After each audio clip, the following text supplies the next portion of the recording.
Hi, Lou here, and I'm going to talk about how I develop cards for a new game. Some of this will be a rehash of what I've said elsewhere, some of it will not. You're making a card game. Where do you start? Well, first of all, write everything down.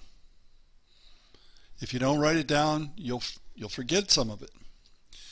Then as you get some substance to the game in your mind, play it in your mind's eye. Put yourself in a player's place and think about what the player is going to do.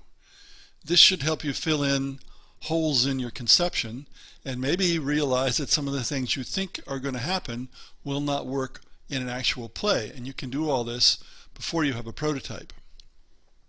But sooner or later, you have to figure out what cards you're going to use. And that's what this screencast is mainly about, developing the cards. Now, 35 years ago, I used handwritten prototypes. The cards were 3x5 index cards. Now I don't do handwritten cards because I can type just as well or better, faster than I can handwrite, and my handwriting isn't very good. I have a kick-butt PC and I have color printers, so I make the prototype with computers. And that way I avoid having to type everything I originally would have handwritten. Also, I don't use graphics in the early prototypes unless the graphics are necessary for understanding. So my early cards will often have no graphics on them. My general point of view is, if the game works well without graphics, it'll be even better with appropriate graphics. And if the game is working well enough that I want to continue to develop it, often that's not the case, then I will add graphics to make things clearer as necessary. So in the early prototype, all I'm doing is trying to figure out what's necessary to the function of the card. Keep in mind also, you're likely to change your game a fair bit between early prototypes and later, so if you spend a lot of time on graphics early on, you've wasted a lot of time. So I start with a spreadsheet. And then when I know what I want on the cards, and I'll discuss the spreadsheet in a bit, I use WordPerfect to make the cards and print them to business card stock or plain paper. I put those cards in colorful Magic the Gathering or Yu-Gi-Oh sleeves. That makes them easy to shuffle. But better, I get remaindered sleeves with good art on them from Dave and Adam's Card World. So the players see the colorful art on the backs of the cards themselves, even though there's no art on the functional card. And that sort of mitigates the fact that there's no art. Now, why use a spreadsheet? Well, it does arithmetic automatically. And in particular, it'll add up how many cards of various types that I've thought of so far as I enter the type and the number of the cards. Usually I have a goal number in mind for the total number of cards and for each type of card. I can also make a column to mark which cards I've made as I construct the prototype. It just helps me keep track of things. Now here's an example from a recent game, and I couldn't get the whole spreadsheet on here, but you see at the top in the yellow background 110. I was aiming for 2 decks of cards. Well, I had 15 cards of the monster types, 5 crossover monsters. I estimated 20 spells where you move by category, 4 when you move any, 6 find a new henchman, and so on. There's more that's gone out of sight.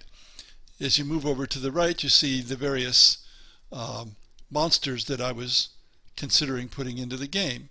And in the lower right, I was trying to figure out wizard cards, which in the end I did not use in the game. I made them and then I decided that it was better to add other cards to the game. But here I was getting the prototype together. Now this is a little lower and a little later. You see on the left, free play interference spells. I was figuring out exactly which function and how many of the cards. And that was all added up to the 110 up top. Here's another game, a co-op space war game, and I had to figure out what kinds of research the players could do as they defended their galaxy against the attackers. And so I had research cards. And I listed what the research was, what the prerequisites are, what the prerequisites for, what the research cost was, and so forth, so that when I made the card, I would know exactly what went on it. Now, another virtue of using WordPerfect or Word or some other word processing program in business card stock is the individual cards are quite small, so I can't crowd too much information onto them. I've seen games with a lot of information on the cards, and that immediately puts me off. Now, I'm not talking about words, I'm talking about different kinds of information. But of course, if it's a small card, you can only get so many words on it. And I try to keep in mind the 7-line rule, that if you put more than 7 lines of text on a card, people won't read it. But of course, a lot of them won't read much of anything on the card anyway. I can include graphics, but there's not much room. And also, WordPerfect doesn't handle graphics particularly well, so I can't go overboard on the graphics. Now, you can get purpose-built software that will let you make really nice graphics. But again, I think early on you're wasting your time. Magic Set Editor, for example, and Nandeck are free. And there are other programs, certainly. Some even have an interface with a spreadsheet, so they can take what you've put into the spreadsheet and transfer it directly to the cards. But I prefer to keep it simple.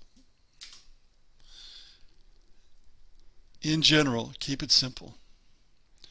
Now, if you look at the background, for example, on the slide, you can see at least 3 different backgrounds that I've got that make the cards look colorful when they're face down, even though they're fairly plain face up.